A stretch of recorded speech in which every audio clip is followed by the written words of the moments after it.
Ladies and gentlemen, boys and girls, children of all ages, we are so proud to have with us the brilliant and talented director of things such as Buster's Mal, Heart.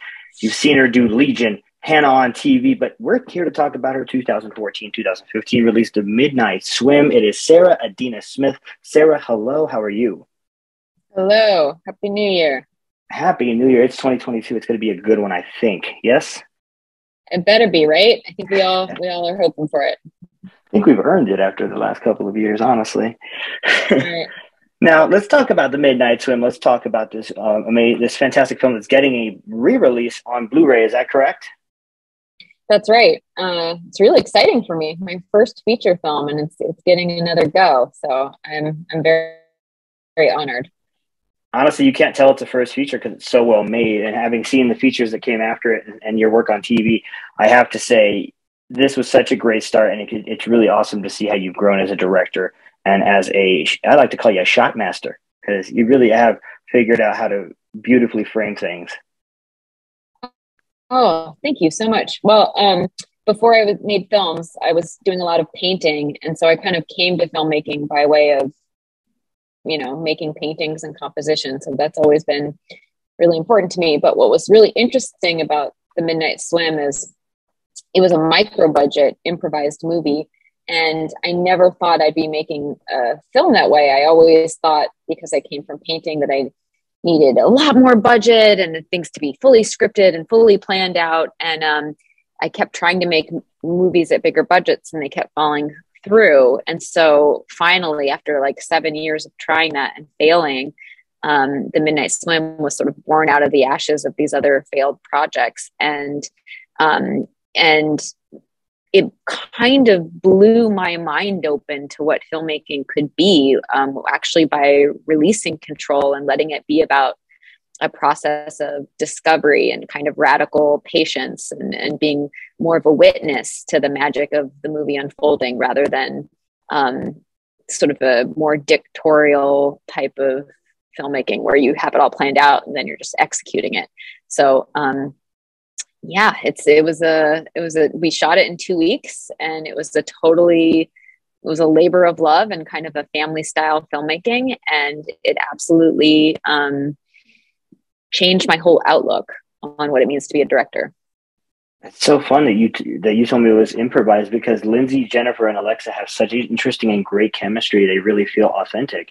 It feels like it was written that way, but for you to tell me that it was improvised that way really does mean that there was a connection to both yourself and the characters, as well as them and their characters. And it all kind of synergized really well.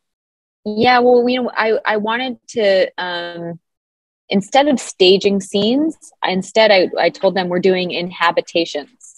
So, we would say like, these are the beats that kind of need to happen, but we are not going to rush this. And it just wants to feel like a slice of life that the camera just so happens to witness. So, and I think it really helped that because we were such a micro budget movie, we were all living in that house where we shot. And so we became a little family for 2 weeks as we were making it. And it kind of felt like time slowed down for us in a way. It was a real gift. It's hard to believe it was really only a 2-week experience, because I think it's one that has resonated for all of us throughout our lives and careers. And in so many other of my filmmaking experience, it feels like there's never enough time and you're rushing through your days and it's like, go, go, go. And it was a strange thing on this movie. It was like the more patient we were, the more time expanded for us. We never felt rushed.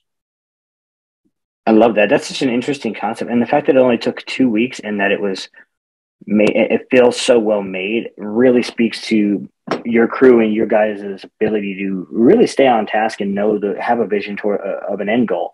And especially with a movie like this, which is kind of a mystery of sorts and is kind of has an alternative, I guess, perspective to it. It's such an interesting way to book it. You know what I mean? Yeah. I mean, it's a movie that whispers rather than shouts. And, it's a movie that is told from the inside of June's head, and the camera is her way of looking at and mediating a world that is otherwise very overwhelming to her. And so I think I really just wanted to make a movie that puts you completely in the brain of the protagonist. And I like to make movies where the main character, perhaps if they were judged by the outside world, we would kind of label them as mentally ill or even disregard them as crazy. But perhaps they're getting at some kind of truth about the nature of the universe. And so I like to make movies that toy with that idea. I love that, and I can't wait to get my copy of the film and hear you talking and speaking about it, because you're on the commentary, right, for the DVD, the Blu-ray version that's coming out. Yes, as well as the cast, which was really fun. I believe that was the first time we had all gotten together since the making of it. I mean, we were all friends still, and I've seen them each individually at different points, but that was like kind of a little reunion for us. And it was the first time that we had all watched the movie in, whatever it was, 7 years. So it's funny. I think on the commentary, so a lot of times we go quiet and we all just end up watching the movie, and then it sparks stories and memories and that kind of thing. But yeah, that was a really special experience that Yellow Veil brought us all back together to do that commentary. I love that, and I love the package that Yellow Veil's put together. That album, that cover art is fantastic. I love it. I can't pronounce the artist's name. It's very Austrian. He's Polish, and the cover art is beautiful and absolutely so moving. I feel like he really understood the essence of the film, and the way he responded visually it really has meant so much to me. I love that. We talked a little bit about your film, and let's talk about you, Sarah. Obviously, you've moved on from this project to a lot of other great projects, and I wanted to ask you, who are some people in the business of making movies that inspire you to just keep going and keep being better and keep growing as a director or a writer? Well, I certain movies I think have, I think resonated for me really deeply, and are movies I come back to.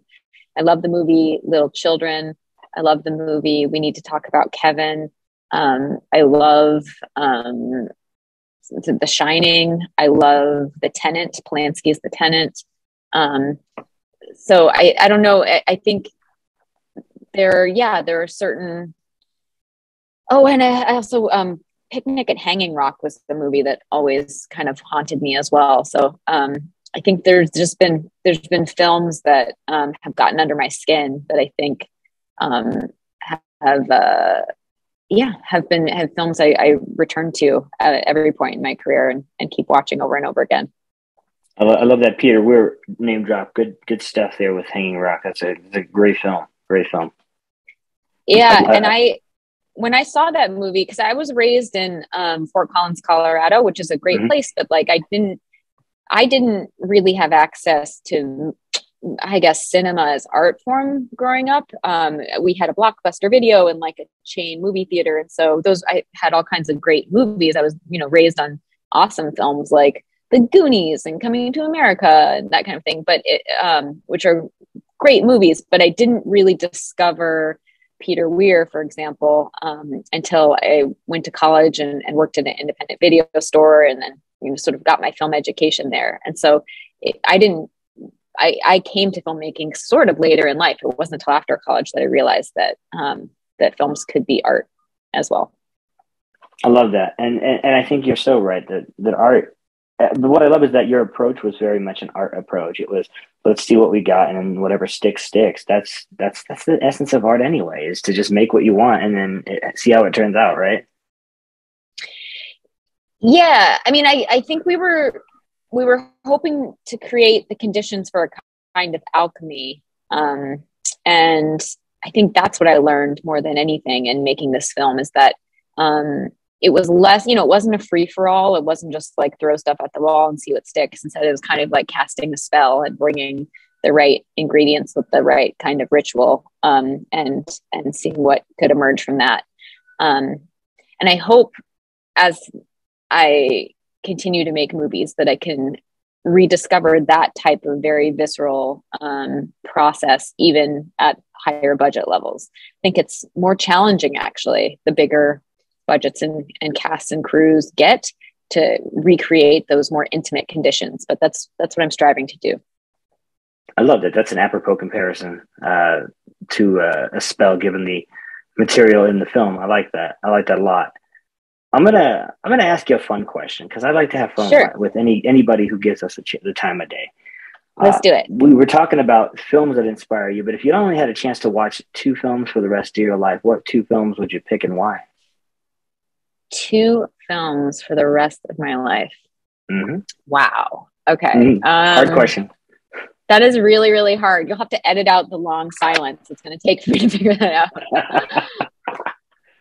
It's really hard because you kind of want to pick one for nostalgia and one for inspiration, I guess, right? Of course, yeah. So for nostalgia, I think I have to pick Coming to America, because that was like the film, that was like the VHS, the one VHS tape we owned that we'd watch over and over again. So it reminds me so much of growing up with my family. So that's got to be my nostalgia pick. And then in terms of my pick for artistic inspiration or philosophical inspiration, gosh, that is so hard, that question. I will say, while you're thinking about that, I haven't seen your newest film, Birds of Paradise, but I do want to see it. Oh, nice. Yeah. Check it out. Boy, I don't know. I guess maybe I would pick The Tenant. Polanski's The Tenant. There's something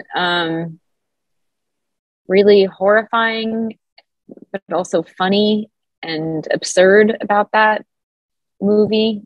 But gosh, I don't know. You really challenged me on that one. I don't know that I could pick just one movie. That's the point. Yeah. I think is a lot of people pick the one nostalgia, and that's usually the easier one.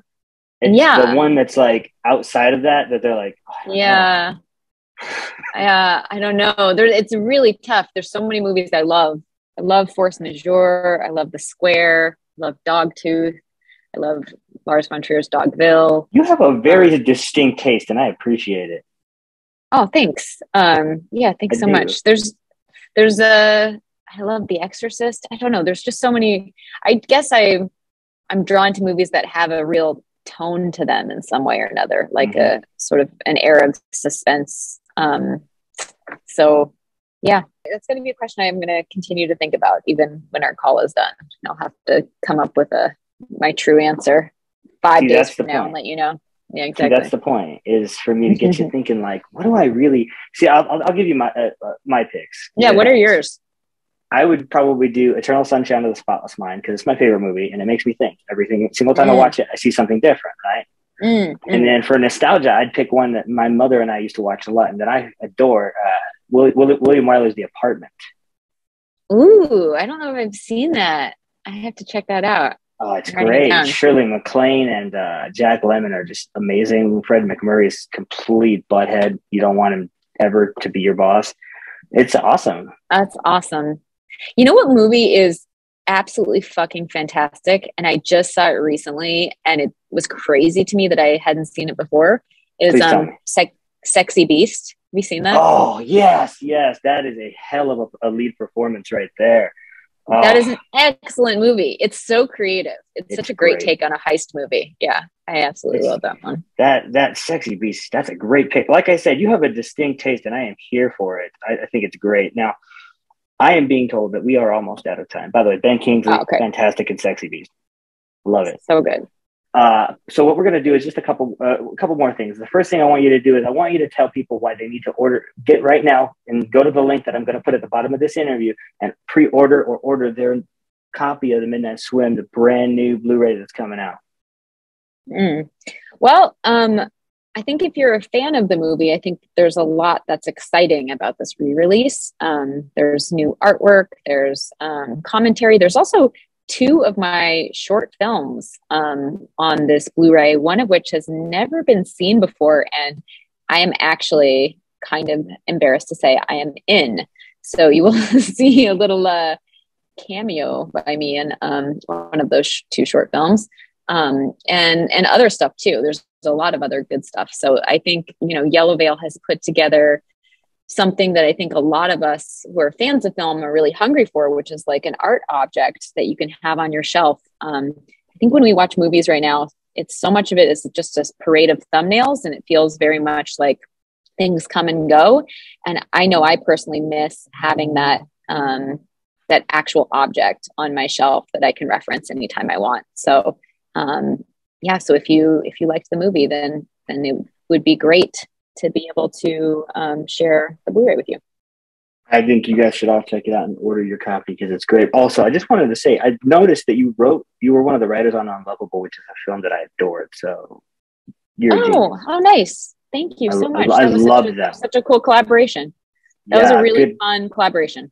Good collab. Charlene's really good in it, and obviously she helped write it. And Mark Duplass is a hero. So yeah, and Charlene, it's really her story. So I was really just helping her bring it to life and helping her put it on paper. But it's really, it was her story to tell. And Susie Unessi, the director, did a great job with it. Yeah, she did. That's a great film. Good. You've just been in all these great projects. Everybody just check out her full body of work. Sarah Adina-Smith. She's great. We're going to leave with that because I am unfortunately out of time. Is there anything else you want to tell our audience, maybe how they can get a hold of you if they want to tell you how awesome you are?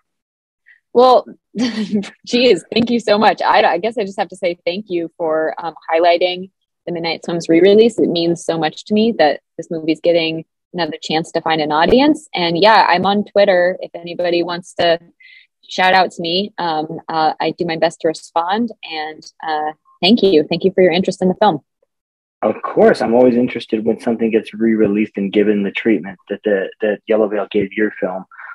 Guys, check out the film. It's awesome. It is going to be on demand as well very soon. Is that correct? Also, in correlation with the release of this Blu-ray. Is that right? From what I understood?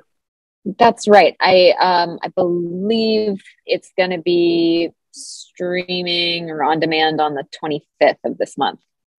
So, yep, I think so. So check it out, guys. It's called The Midnight Swim. It's a fantastic little tale of sisterhood, womanhood, suspense, camaraderie, all of these things well matched up in a really eerie facade that I enjoyed very much. Check it out, guys, and make sure that when you do, you let them know that we sent you.